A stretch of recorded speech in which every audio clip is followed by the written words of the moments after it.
मैं शुरू करूँ।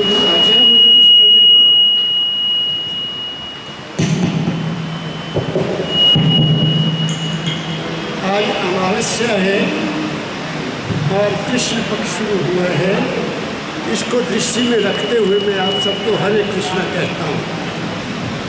और दूसरा, जिस मत से मैं आया हूँ, जो संत मत है, गुरु मत है और वो सनातन धर्म है, उसके लिहाज से मैं आप सबको राधा स्वामी कहता हूँ। ये दो बातें डिफरेंस नहीं है। हरे कृष्णा कह लो, हरे राम कह लो, राधा स्वामी कह लो, सीताराम कह लो, राधे श्याम कह लो, कोई फर्क नहीं है। फर्क हमने डाला है। मैं आपको कुछ ऐसी बातें करने आया हूँ जो शायद आपने कभी पहले नहीं सुनी। ये इसकी आवाज़ है, आप सबको सुन रहे हैं? नहीं बढ़ा दो।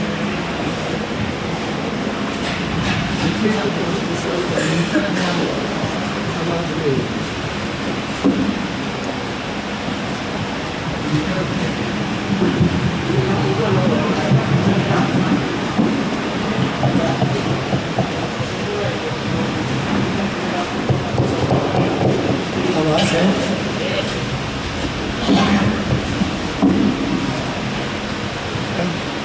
इसको पूछो।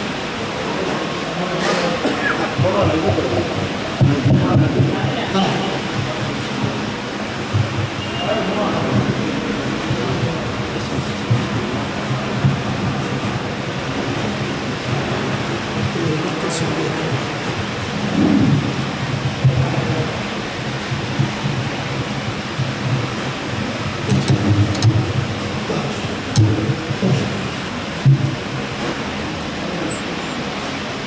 वास्तव में हमारा जो धर्म है वो है सनातन धर्म। हमारा जो वास्तव में धर्म है वो सनातन धर्म है। सनातन धर्म के आगे न जाने कितने टुकड़े हो गए। मैं टुकड़ों की बात नहीं करूँगा। मैं वास्तव जो सनातन धर्म है, या गुरु मत है, या संत मत है, उसको सामने आपके लाने आया हूँ। सनातन धर्म का सबसे पहला वाक्य जो कहा लड़के ने वो ये है कि गुरु ब्रह्मा गुरु विष्णु गुरु देवो महेश्वरा गुरु साक्षात परब्रह्म तस्मै श्री गुरुवे नमः। ये पहला एक श्लोक है, ये सनातन धर्म का श्लोक है। और इसी को सामने रखते हुए भगवान राम का भी गुरु था और भगवान कृष्ण का भी गुरु था। लेकिन उसके बाद द्वापर आया, त्रेता आया और कलयुग आया। कलयुग में हम उस बात को ही भूल गए। और वहाँ तो लिखा है, शास्त्रों में लिखा है, गुरु वाक्यम मूल मंत्रम, गुरु का वचन ही मूल मंत्र है। और गुरु का इतना बड़ा स्थान था। आप जरा इतिहास देखो हमारा सनातन धर्म का। और गुरु वाक्य मूल मंत्रम, ध्यान मूलम गुरु मूर्ति, किसी और मूर्ति की नहीं है।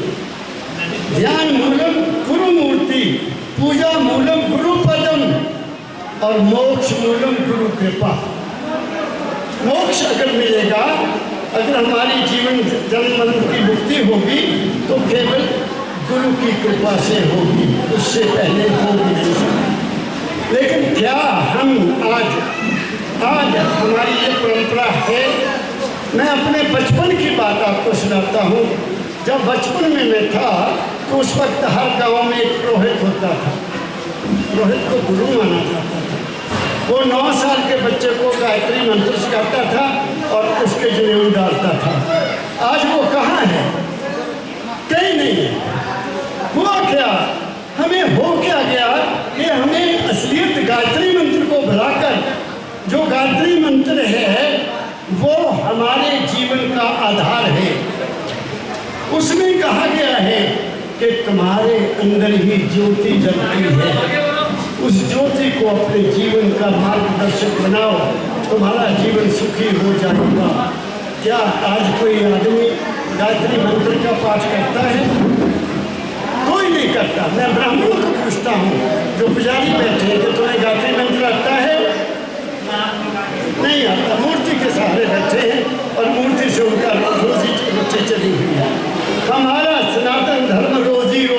कारण बन गया है। मैं आपको क्या कह रहा हूँ, हमारा धर्म रोजी रोटी का ही कारण बन गया है और कुछ नहीं रहा। इसलिए आज हम बेघर होकर, बेसहारा होकर, कभी कहीं दौड़े हुए हैं, कभी कहीं दौड़े हुए हैं, कभी कहीं जुड़े हुए हैं। हमें शांति नहीं है, हमें बिल्कुल शांति नहीं है। मैं बहुत ऊंची बात करने जा रहा हूँ। भाई इनको बिठा दो, सबको, इन सबको बिठा दो, आगे आ जाओ, आ जाओ, आगे आ जाओ। ऐसे में डिस्टर्ब हो जाता है। अब मेरे आप बुजुर्ग बैठे हैं, काफ़ी समझदार लोग भी बैठे हैं, मेरी बात को ध्यान से सुनना। ये बच्चे क्या सुनेंगे, ये माताएं क्या सुनेंगे। शास्त्र में लिखा है जो ब्रह्मंडे सोई पिंडे। शास्त्र में लिखा जो ब्रह्मंडे सोई पिंडे, जो ब्रह्मांड में है वो सारा हमारे शरीर में है, ऐसा लिखा है। मैं बहुत गहरी बात आपको सुना के जाऊँगा। मैं मानवता मंदिर होशियारपुर से, जो मेरे सतगुरु बाबा फकीर जी महाराज का स्थान है, वहाँ से आया हूँ। मानवदयाल जी महाराज मेरे गुरु भाई हैं, बड़े भाई हैं। मैं वहाँ से आया हूँ आपकी सेवा में, सच्चाई को बयान करने के लिए, हकीकत को बताने के लिए, ताकि मेरे सुनने वाला कहीं पथ भ्रष्ट ना हो जाए। अब ये जितना ब्रह्मांड है, काहे का है बना हुआ। पृथ्वी है, जल है, सूर्य देवता है, वायु है और आकाश है। पांच ही चीज़ें हैं ना, इसके अलावा तो कुछ नहीं है। ये ब्रह्मांड सिर्फ 5 तत्वों का बना हुआ है। और हमारा शरीर किस चीज़ से बना है? हमारे शरीर में भी 5 तत्व हैं पूरे। किसी जीव में 5 तत्व नहीं है। किसी जीव में 1 तत्व है, किसी में 2 तत्व हैं, किसी में 3 तत्व हैं, किसी में 4 तत्व हैं। और उनमें इतने गुण नहीं है जितने के इस इंसान में है। तो ये 5 तत्व का पुतला है। तो जो ब्रह्मांड में है वही इसमें है। मेरी बात को पकड़ते जाना। ब्रह्मांड को चलाने वाली कोई हस्ती है ना? सूर्य चलता है, बादल गरजते हैं, सब कुछ कुदरत कर रही है। जो कुछ हो रहा है उसको हम कुदरत कहते हैं। इसमें किसी इंसान का कोई दखल नहीं है, वो चला रहा है।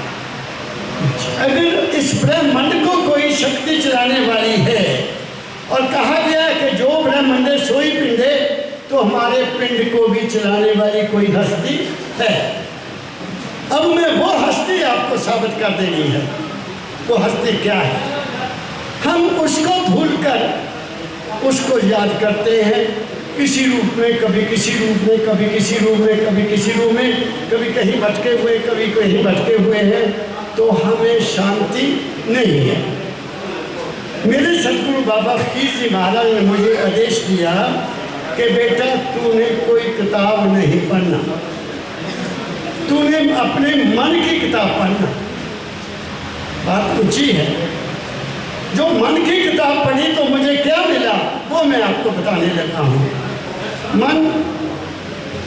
हमारा मन बहुत चंचल है, कभी इधर भागता है, कभी इधर भागता है, कभी इधर भागता है। और वास्तव में कहूँ कि आज का इंसान मन के अधीन है, उसकी बुद्धि भ्रष्ट हो गई है। जो मन चाहता है वो करता है।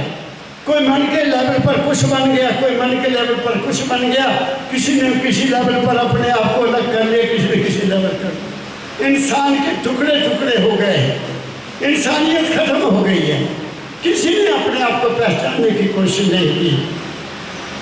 जब मेरे सतगुरु ने कहा कि बच्चा मन की किताब पढ़ना, तो मैं अपने चिंतन में चला गया। चिंतन जानते हैं ना, विचार कि मन बना कब, मन है क्या। तो मैं बहुत पीछे चला गया। कहाँ चला गया? जब मैं माँ के गर्भ में था। मेरी बात को आप ध्यान से सुनना। जब मैं माँ के गर्भ में था, छोटा सा जीव था, वहाँ ये शरीर बना। और कहाँ था? पानी की थैली में उल्टा, पानी की थैली में उल्टा था। उस उल्टे शरीर को, छोटे से शरीर को यहाँ नाभि से माँ के साथ मेरा कनेक्शन जोड़ दिया गया। माँ के शरीर के साथ मेरा कनेक्शन जोड़ दिया गया। और जो माँ खाती थी वो मुझे मिलता रहा, जो माँ पीती थी वो मुझे मिलता रहा, माँ सांस लेती थी वो मुझे मिलता रहा, जो माँ देखती थी वो भी मेरे ऊपर असर रहा, जो माँ सुनती थी वो भी मेरे साथ ऊपर असर होता रहा। मेरी बात को पकड़ रहे हो आप? वहाँ किसी ने मेरी मदद नहीं की। कोई ताकत थी जिसने मेरे इस 5 तत्व के शरीर को बनाया, मानना पड़ेगा। मैंने तो कुछ नहीं किया।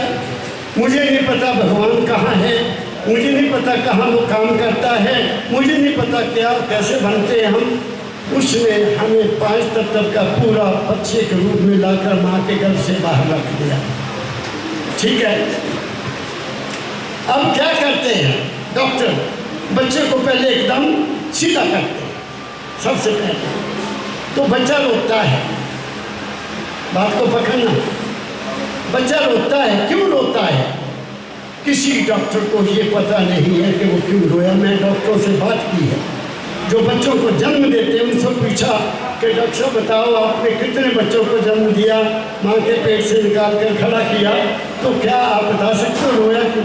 कहते हुए कमल जी हमें ये नहीं पता, लेकिन रोता। अगर वो रोए नहीं तो हम उसको समझते कि ये मरा हुआ है। हम बड़ा थपथपाते हैं, बहुत कुछ करते हैं, लेकिन वो बोलते नहीं, वो बोल नहीं सकते, कुछ नहीं कर सकते। ये डिस्टर्ब कर दिया मुझे। इनको जाते रोक लो, सत्संग के बाद रोटी देना।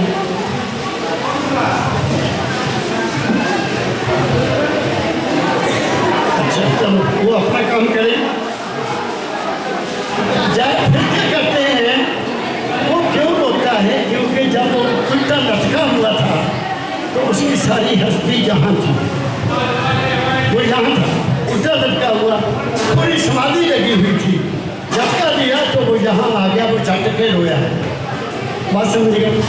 तब वो रोया। और जब वो रो जाता है तो नाड़ू काट दिया जाता है, सप्लाई लाइन टूट गई। फिर क्या करती है कुदरत? फिर क्या कुदरत करती है कि माँ के तन में दूध आ जाता है।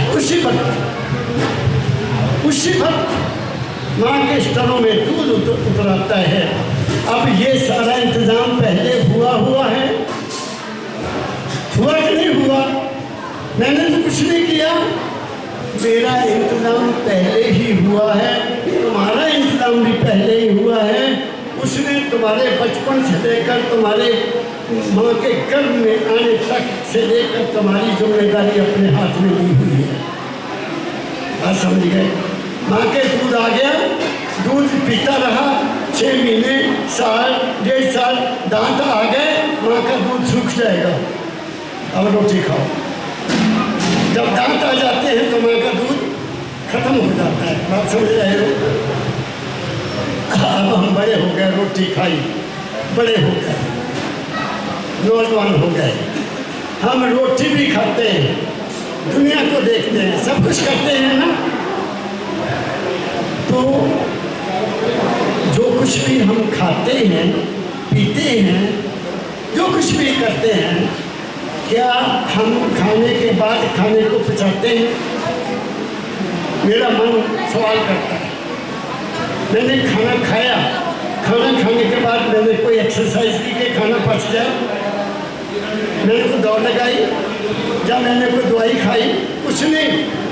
खाना अपने आप पचता है, जो मर्जी आप खा लो, तुम्हारा ताकत नहीं लग रही, वहाँ कोई और ताकत काम कर रही है कि नहीं कर रही? हमारे अंदर 5 ऐसे ऑर्गन हैं, ऐसे अंग हैं 5, जो हमारी जिंदगी का आधार है। उनमें एक में भी गड़बड़ हो जाएगी तो सारा काम खराब हो जाएगा। तो क्या है? पहले लंग्स है हमारे, जो सांस लेते हैं। सांस जो लेते हैं, अगर आप किसी फैक्ट्री में ऐसे में काम करते हैं या ऑक्सीजन बहुत कम है तो तुम्हारे लंग्स खराब हो जाएंगे और उसका हार्ट पर भी असर होगा, उसके खाने पर भी असर होगा, सब तरह का असर होगा। तो लंग्स हैं, हमारा हार्ट है, हमारी किडनी है, और हमारा लिवर है, और हमारा पैनक्रियाज है। ये चीज़ें हैं जो बैलेंस करती हैं हमारे शरीर को। हमें कुछ पता नहीं है, हमने खा लिया, लिवर काम करता है, और इधर छोटा सा गॉल ब्लैडर है, छोटा सा, वो यहाँ से एसिड भेजता है, एसिड 2 दाने डाल देता है, 2 ड्रॉप, और जो खाया हुआ है वो फट जाता है, 2 टुकड़े हो जाते हैं। उसमें से मल एक तरफ चला जाता है और रसा एक तरफ आ जाता है, और वो रस में चल जाता है पैनक्रियाज में। वो देखता है कि शुगर ज़्यादा तो नहीं है, वो शुगर को बैलेंस करता है। अगर वो शुगर ज़्यादा होगी तो वो भी हमारा खाना खराब हो जाएगा, हमारे को डायबिटीज़ हो जाएगी, शुगर हो जाएगा, हम बीमार हो जाएंगे। इसलिए कल भी मैंने कहा, देवदा जी के घर कल शाम को सत्संग हुआ, यहाँ मैंने देखा कि आपकी थालियों में 4-4, 5-5 कौड़ियाँ लगी होती हैं। अब मुझे नहीं, मेरे आने पर लगी है, जब पहले भी लगी है। आपके घरों में 3-4 चीज़ जरूर बनती है कि नहीं बनती?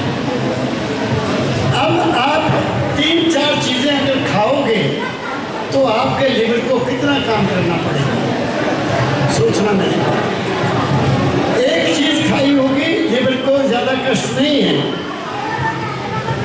साग खाने के लिए लिवर को ज़्यादा काम करना पड़ता है। सब्जी खाने के लिए हमारे लिवर को बहुत कम करना पड़ता है, वो जल्दी हजम हो जाता है। दाल खाओगे उसके लिए ज़्यादा काम करना पड़ेगा। जब और कोई चीज़ ऐसी सख्त खाओगे उसके लिए और ज़्यादा काम करना पड़ेगा। तो वो हमारे लिवर को बहुत बड़ा कष्ट देती है ज़्यादा चीज़ें। मैं जहाँ आता हूँ, आते बहू को कह देता हूँ तो एक चीज़ लूँगा, जो मर्जी दे दो, उसके साथ 2 रोटी खाऊंगा और मैं नहीं खाऊँगा। बात समझ गए? अपनी खुराक को ठीक करना, खुराक ही हमारी ज़िंदगी है। अब खुराक खा ली, मैंने पचाई नहीं, कुछ नहीं मैंने किया। हमारे शरीर में नब्ज़ चल रही है, उसमें चलाने का तुम्हारा कोई हाथ है? तुम्हारा दिल धड़क रहा है, उसमें तुम्हारा कोई हाथ है? तुम्हारा सांस चल रहा है, उसमें तुम्हारा कोई हाथ है? तो हम ठेकेदारी किस बात की कर रहे हैं फिर? हमारी कौन सी ठेकेदारी हुई? बचपन से, जन्म से लेकर हम कुछ भी नहीं करते, तो करने वाला कोई और है, और वो तुम्हारे अपने अंदर बैठा है। वो तुम्हारे अपने अंदर बैठा है, वो बाहर नहीं है, वो बाहर नहीं है। उसकी तो हम खोज नहीं करते, लेकिन बाहर जाकर हम मस्तक भी टेकते हैं, सब कुछ करते हैं कि चलो जी हमने पूजा कर ली, हमने ये कर लिया, हमने वो कर लिया, हमने वो किया। ऐ इंसान, तेरे अपने अंदर ही गायत्री मंत्र को पढ़ ले, तेरे अपने अंदर ही प्रकाश ज्योति जल रही है, तेरे अपने अंदर ही ओम की ध्वनि हो रही है, तेरे अपने अंदर ही बांसुरी बज रही है, तेरे अपने अंदर ही वीणा बज रही है, लेकिन तू तो बाहर ही कटक गया, इसलिए तू गुमराह हो गया।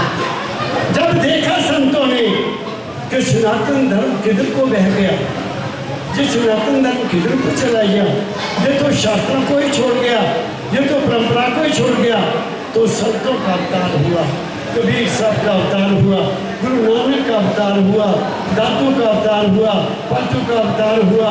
ना जाने कितने संत 15वीं 16वीं शताब्दी में आए और उन्होंने हमारे लिए बड़ी कहानियाँ लिख दी, बहुत कुछ लिख दिया, लिखकर हमें समझाया और गुरु परंपरा को शुरू किया। आज मेरे देश में ना जाने कितने गुरु हैं, कितने केंद्र हैं, कितने धार्मिक मठ हैं, लेकिन शांति फिर भी मेरे देश में नहीं है। क्यों नहीं शांति? क्योंकि मठों के जो मालिक हैं वो ही नहीं शांत हैं, उनको तो पैसे से मतलब है, तुम्हारे से कोई मतलब नहीं है, तुम्हारे चढ़ावे से मतलब है, तुम्हारे से कोई मतलब नहीं है। तुम पैसे दोगे को आगे चल, आगे चल, आगे चल, आगे चल। मैं आपको क्या बता रहा हूँ, मैं आपको बिल्कुल सत्य बात बता रहा हूँ। मैं बनारस गया, मेरे दादा गुरु की वहाँ धाम है, बनारस के 65 के कपड़े चलते थे। तो मेरे साथ साथ 8 सज्जन थे। मैं कहा हम कबीर की जन्म वहाँ हुआ, ये संतों की धरती है हमारा जो हरियाणा है, ये धरती और तरह की है। इधर कभी कोई अटैक नहीं हुआ, इस साइड पर दक्षिणी भारत पर किसी बाहर के लोगों का कोई अटैक नहीं हुआ। जितने अटैक हुए, जितनी लड़ाइयाँ हुई वो उत्तरी भारत में हुई है, उत्तरी भारत में हुई है। इसलिए यहाँ पुरानी संस्कृति है। वो पुरानी संस्कृति पर लोग चलते हैं कि नहीं चलते मुझे नहीं पता, लेकिन यहाँ सुरक्षित है सनातन धर्म। तो मुझे कहने लगे कि जहाँ बहुत बड़ा मंदिर है महाराज जी बोले वहाँ चलते हैं। मैं कहा चलो चलते हैं। पता नहीं नाम क्या लिया उन्होंने, क्या नाम उसका? काशी विश्वनाथ। काशी विश्वनाथ बहुत बड़ा मंदिर है। तो जूते भी हमने गाड़ी में रख दिए, जूते भी गाड़ी में रख दिए और पैदल चले। पत्थर वहाँ पत्थर सड़क पार की तो गली छोटी सी, अगर आप गए हो वहाँ छोटी सी गली है, फिर मंदिर है। क्या देखा कि इधर भी दुकान है, इधर भी दुकान है, इधर तो 10-12 दुकानें हैं दोनों तरफ, इधर भी इधर भी। तो वहाँ कोई चीज़ नहीं है। फूलों के हार रखे हुए हैं और गमले रखे हुए हैं, उसमें नारियल है, या थोड़ा प्रसाद होगा कोई पता नहीं। तो एक लड़का आया, हाथ धो लो जी, मैं अपनी बात बता रहा हूँ, हाथ धो लो जी। मैं कहते हम तो नहा के आए हैं, हाथ धोने की क्या। इधर वाला है वो क्या हाथ धो लो। मतलब सभी जैसे जैसे हम आते जाएं, कभी इधर वाला हाथ धोने आ जाए, कभी इधर वाला गड़बी लेकर आ जाए, कभी इधर वाला गड़बी लेकर आ जाए। उन्होंने कहा हम तो नहा के आए हैं, उसके आगे धोने। जब आखिरी दुकान आ गई तो वो लड़का मेरे सामने आकर खड़ा हो गया, कहता बाबूजी हाथ धो दो। मैं कभी अच्छा आप लोग सारे हाथ लाते हैं, शायद हाथ धोने के बगैर अंदर नहीं जाना चाहिए, आप मेरे हाथ ला दो। उसने हाथ ला दिए। मैं कहा आपका बहुत शुक्रिया, सुखी रहो। कहता ये क्या हुआ, आप हाथ लो ना, हाथ लो, प्रसाद लो। मैं क्या हाथ धोने से प्रसाद लेना पड़ेगा, हाथ धोने से हाथ लेना पड़ेगा? मैं तो श्रद्धा से जा रहा हूँ, मैं तो घर से तैयार होकर आ रहा हूँ, मुझे क्या जरूरत है हार की और तेरे दे रहा है। सामने पुलिस वाले खड़े, तो मैं क्या साहब कुछ बचाओ, हमारी रक्षा करो, ये तुम्हारे सामने मुझे लूट रहे हैं। हम 7 आदमी हैं, 5-5 रुपये भी लेगा तो हमारे से 35 रुपये ले लेगा। हमने क्यों दे किस बात के लिए? तो हम वहाँ से वापस आ गए, हम जाएंगे। अगर ये बाहर ही लूटा तो अंदर पता नहीं क्या होगा। गाड़ी में आकर बैठ गए, इतने में ड्राइवर आ गया, कहता बाबा जी आप बड़ा अच्छा किया, नहीं गए, आप नहीं गए। कहता वहाँ कुछ भी नहीं है, काला पत्थर है और मोटा सा वहाँ खड़ा है, वहाँ से कहता आगे चलो, आगे चलो। 2 मिनट नहीं खड़े हुए। मेरी बात को समझिए आप। हमें इन स्वार्थी लोगों ने कुछ ना कुछ रखकर हमें लूटने का साधन बना दिया। उनसे वास्तविकता पूछो कि ये है क्या, इसका मतलब तो समझा दे भाई। ये जो भी कुछ भी है मालिक मान लेता हूँ, कुछ मान लेता हूँ। धन्ना भक्त था, एक धन्ना जाट था, वो पंडित जी की रोज पूजा किया करता था, पंडित जी को दूध देता था तो वो पूजा करता था। तो कभी कभी उसमें जाना, कहना जी पंडित जी ठाकुरों को भोग लगा रहे हैं, ये सच्ची कथा है, ठाकुरों को भोग लगा रहे हैं। एक दिन उसने कहा कि पंडित जी आप ठाकुरों को भोग लगाते हैं, वो खाना खाते हैं, अब रोटी आप खाते हैं, आप कृपा करके मुझे भी एक ठाकर दे दो, मैं भी पूजा करूँगा। तो कहता रहा कि मैं इतनी दुखी होकर पंडित ने घर में एक पत्थर पड़ा था, दूध दे दिया। कहता ले ये ठाकर। उसने घर जाकर सिंह पर जाट था, घर जाकर सिंहासन बनाया बढ़िया, उसको नहलाया धुलाया और वहाँ रख दिया। लाओ ठाकुर से मजा ला गई। मैं कहूँ भटकते फिरना घर ही पूजा कर लेनी। बस समझ गए। और उसने रोटी बनाई, फिर रोटी खा लो। कहता लाओ पहले भोग लगाना ठाकुरों को। हाँ तो आओ मेरे महाराज, आओ मेरे सच्चे पिता, आओ भगवान जी, आप भोग लगाओ तो रोटी खाएं। पर पत्थर में से कहाँ निकले कुछ, रोटी नहीं खाई। आज एक दिन हो गया, कल दूसरा दिन हो गया, परसों तीसरा दिन हो गया, रोटी नहीं खाई। तो घर वाली दुखी हो गई, वो पंडित के पास गई। पंडित जी आपने गाय हमारी ले ली, लेकिन मेरा पति रोटी नहीं खाता, तेरा ठाकुर तो ले खाता नहीं कुछ भी, तो मैं क्या करूं? कहता उसको उसका दिमाग खराब हो गया है, उसको नहीं ठाकुर मिलेगा। अल्टीमेटली उसने कहा मर जाऊंगा मैं, लेकिन खाना नहीं खाऊंगा। अगर तू पंडित जी का भोजन करता है तो मेरा भी भोजन करना पड़ेगा। मैं साग की मक्की की रोटी खाता हूँ, ये साग आ गया, ये मक्की की रोटी आ गई, आजा खा, फिर मैं खाने नहीं तो नहीं खाऊंगा। 5वें दिन कहते उस पत्थर से हाथ निकले, कहते ऐसे नहीं होगा, सामने आओ सामने। तो ठाकुर जी प्रकट हो गए और फिर खाना खाया। सब लिखने वाला तो ये कहता है कि वो फिर ठाकुर जी कहते अच्छा मैं अब चलूँ? कहते नहीं चलना कैसे है, मैं अकेला हूँ, खेती बाड़ी किसने करनी मेरे साथ, चल खेती बाड़ी करो। उसके साथ उसके मन ने बनाया था, उसने खेती की बाड़ी की। मेरी बात समझ गया। लेकिन हमारा मन इतना शुद्ध नहीं है, हमारे मन के ऊपर बड़े बहुत ज़्यादा पर्दे निकालना कबीर साहब का शब्द।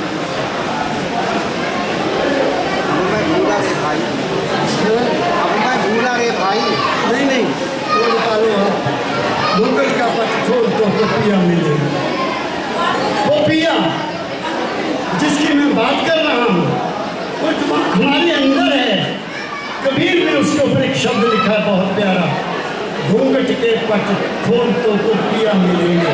पिया कहते हैं मालिक को, हमारे शरीर का मालिक कोई और है ना, मन तो नहीं है, मेरा मन नहीं है उसका मालिक, मेरे शरीर का कोई अंग भी उसका मालिक नहीं है। इसको चलाने वाला एक और हमारे अंदर बैठा है, उसको बताने के लिए संत दुनिया में आए, उसको बताने के लिए डोरा पीटा, ढूंढ मुझको अपने मन में, मैं तो तेरे पास हूँ, मैं न काशी मैं न मथुरा मैं न कैलाश हूँ, तू हुआ मेरा तो देख मैं भी तेरा बन गया, मैं तो तेरे मन की सच्ची आस और विश्वास हूँ। ऐसा संतों ने लिखा है। यही कबीर ने कहा, वो को कहाँ ढूंढे रे बंदे, मैं तो तेरे पास हूँ। यही स्वामी जी ने कहा है, यही सभी संतों ने कहा है, लेकिन हम मानने को तैयार नहीं। तुलसी साहब ने लिखा घट में है, घट में हमारे अंदर, घट में है सूझत नहीं, पता नहीं लगता, पता नहीं समझ नहीं लगती, घट में है सूझत नहीं, लानत ऐसी जिंदगी को लानत भी किसे कम दिए। तुलसी इस संसार को हुआ मोतिया बिंद, इस संसार को मोतिया बिंद हो गया है, कुछ समझ नहीं लगती। ऐसा संतों ने कहा है। मैं आपको कबीर का शब्द सुना देता हूँ ताकि मैं बात को क्लियर कर जाऊँ, ताकि पता लगे कि गुरु ही सब कुछ है।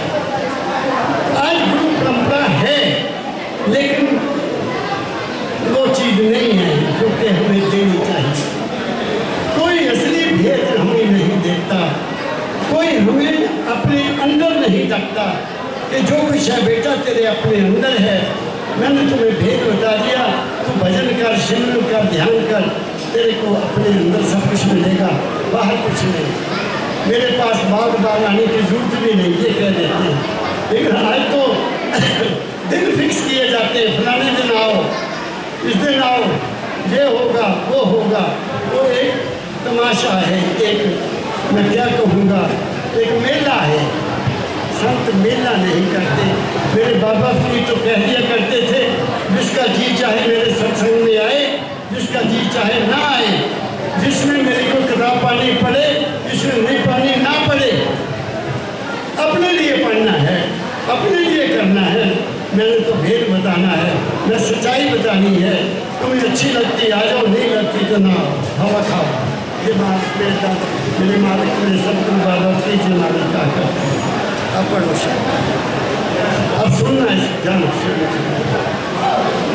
कबीर साहब का शब्द है, घूंघट का पट खोल रे तो को पिया मिलेंगे। घूंघट का पट खोल रे तो को पिया मिलेंगे। वो कहते हैं घूंघट हमारे मन के ऊपर पता कितने घूंघट चढ़े हुए हैं। पिता, मैं पिता हूँ, मैं पति हूँ, मैं ये हूँ, मैं वो हूँ, पार्टी में मैं पार्टी किस पार्टी का हूँ। ये सारी घूंघटियाँ और क्या हैं। मैं बहुत धनी हूँ, ये सब घूंघट है और कुछ भी नहीं। तुम जब सो जाते हो तुम्हें कुछ याद रहता है तुम क्या हो। तो सुबह उठकर उसका शुक्र नहीं करना चाहिए कि तूने मुझे दोबारा जन्म दे दिया, कहीं रात को सोए सोए नहीं रख लिया। क्या कहा मैंने। तो ये जो घूंघट चढ़े हुए ना हमारे ऊपर, जात के घूंघट, धर्म के घूंघट, दल के घूंघट, देश के घूंघट, प्रदेश के, ना जाने क्या क्या जहाँ हमने पाला हुआ है। कबीर कहता इन सबको निकाल, तू एक निर्लेप इंसान बन जा, केवल इंसान। एक और शब्द में वो कहते हैं, 3 बातें कही मैं वो भी सुना देता हूँ, मेरे शब्द बहुत लंबा हो जाएगा। उन्हें कहा दया राख धर्म को पाले जब से रहे उदासी। अब धर्म क्या है। धर्म वो नहीं है कि मत्थे को तिलक लगा लिया, जब पानी दे दिया, जब वो कर दिया। वो तो एक कर्मकांड है। वो कर्मकांड हमें पार नहीं करेगा, हमें पार करेगा अंदर का भेद। उनका दया राख धर्म को पार, अपनी ड्यूटी को पूरी कर। वो ड्यूटी क्या है। बेटे के रूप में माता पिता के प्रति, पति के रूप में पत्नी के प्रति, बच्चों के रूप में पिता के रूप में, समाज में रहते हुए समाज के प्रति जो नियम है उनका पालन करना है। ये नहीं कि समाज के नियमों को तोड़ना और अपने आप को बल्ले बल्ले करना है, तो नहीं। देश का कानून उसकी भी पालना करना है। वो कहते हैं ये सब कुछ करते हुए अपने आप को ये समझो कि मैं यहाँ का मुसाफिर हूँ। दया राख धर्म को पाले जग से ले उदासी, अपना सा जीव सबको जाने तब पावे अविनाशी। और बाकियों को अपने जैसा समझो, तब वो मालिक मिलेगा।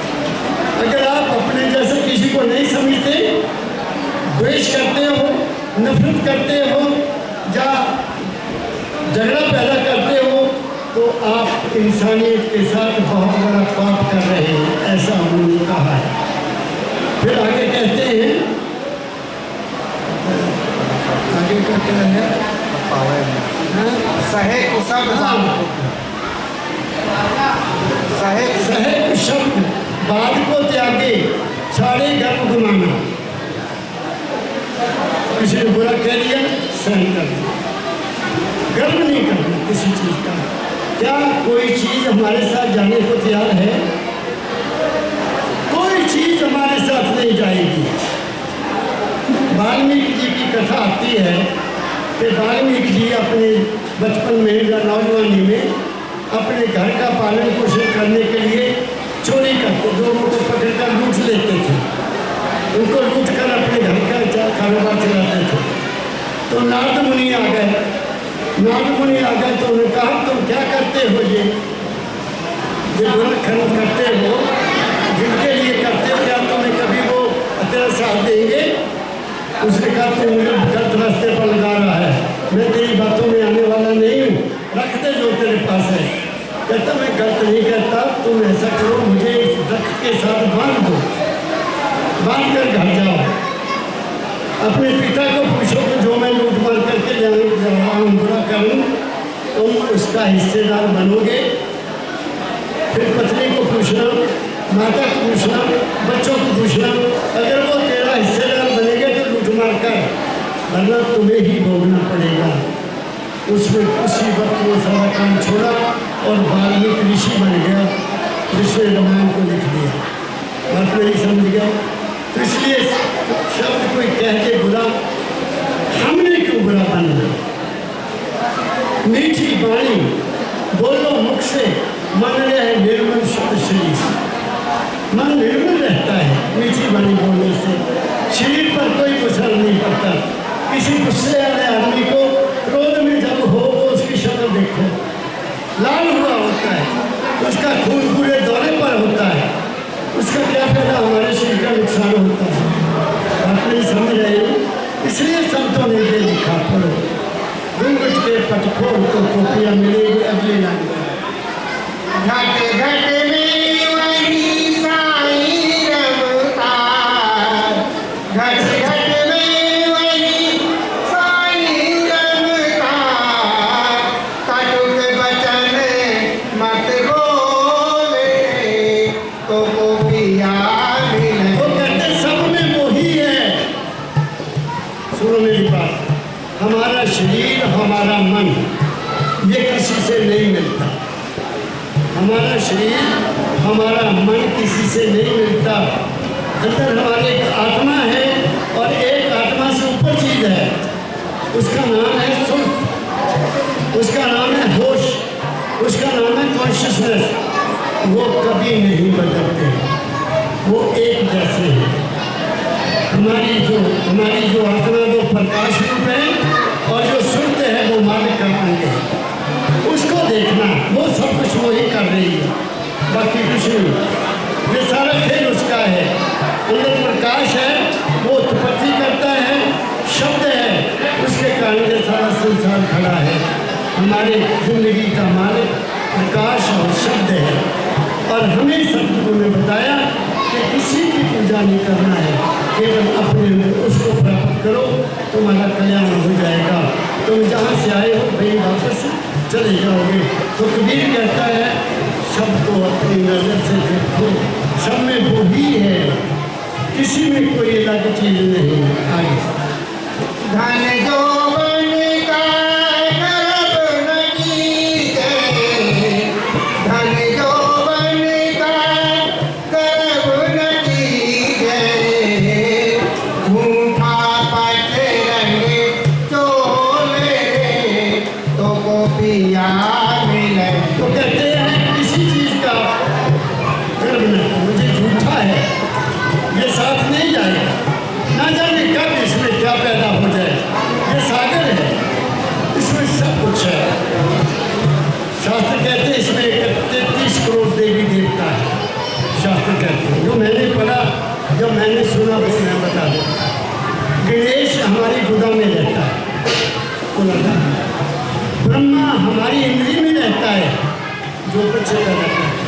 विष्णु हमारे पेट में रहता है, जो हमारे शरीर का पालन पोषण करता है। और शिव हमारे हृदय में रहता है और शक्ति हमारे गले में रहती है। अब बताओ बाहर क्या है? बाहर कुछ भी नहीं है, जो कुछ है अंदर है और यही सब कुछ कर रहे हैं। थोड़ा सा आपका विष्णु भगवान गड़बड़ हो जाए, पेट खराब हो जाए, डॉक्टर के पास भागे जाएंगे। आपको थोड़ी सी कब्ज हो जाए, आपका बुरा हाल हो जाएगा। मेरी बात समझ रहे हो ना? तो मेरे साथ एक बड़े गुरु भाई होते थे, संत होते थे। तो हमारा कई सत्संग का प्रोग्राम 10 बजे था, तो 9:30 बज गए। मैं उनको क्या, महाराज चलो तैयार हो जाओ, 9:30 हो गए।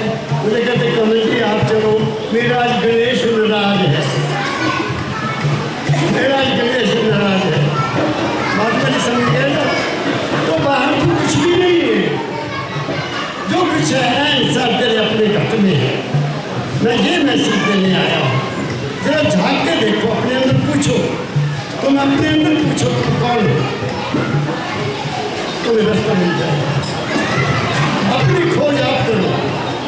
इसलिए संतों ने कहा अपना आप पहचानो, क्या किसी का नेक ना मानो, किसी का कहना मत मानो। तुम देखो हो, तुम क्या हो?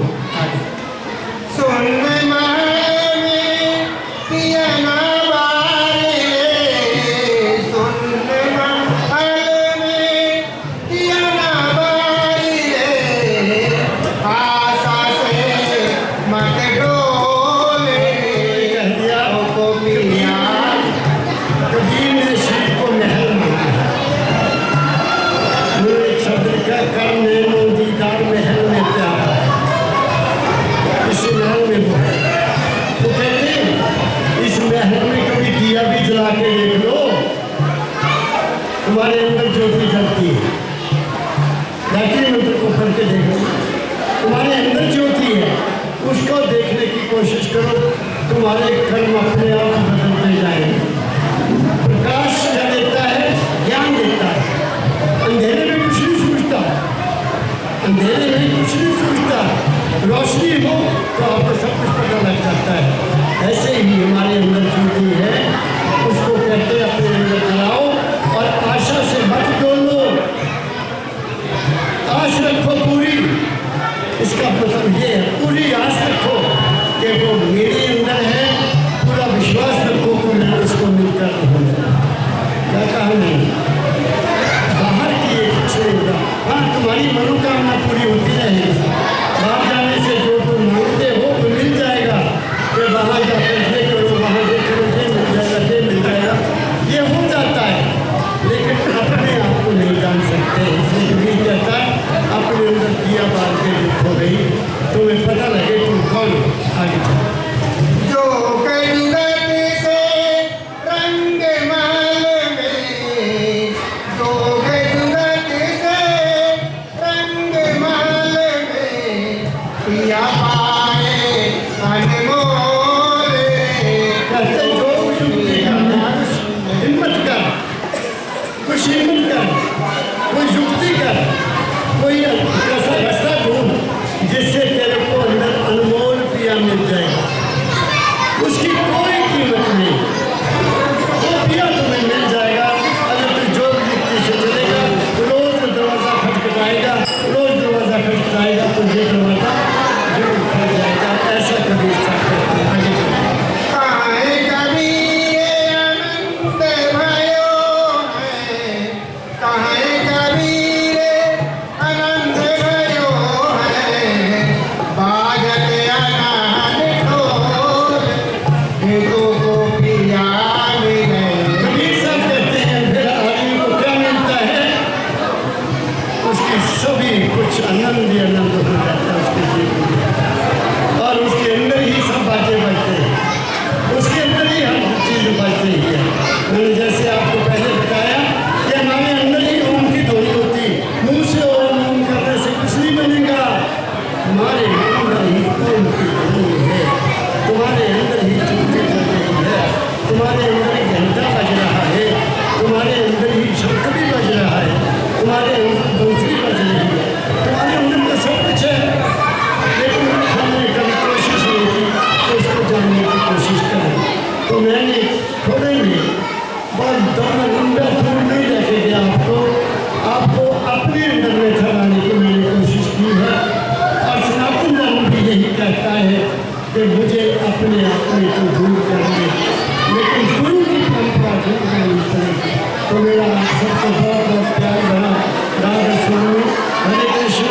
आपने मेरी बात को ध्यान से सुना, आप सब सुखी रहो, आपके घरों में प्रेम रहे, सुख रहे, शांति रहे, शीत तंदुरुस्त रहे। सबको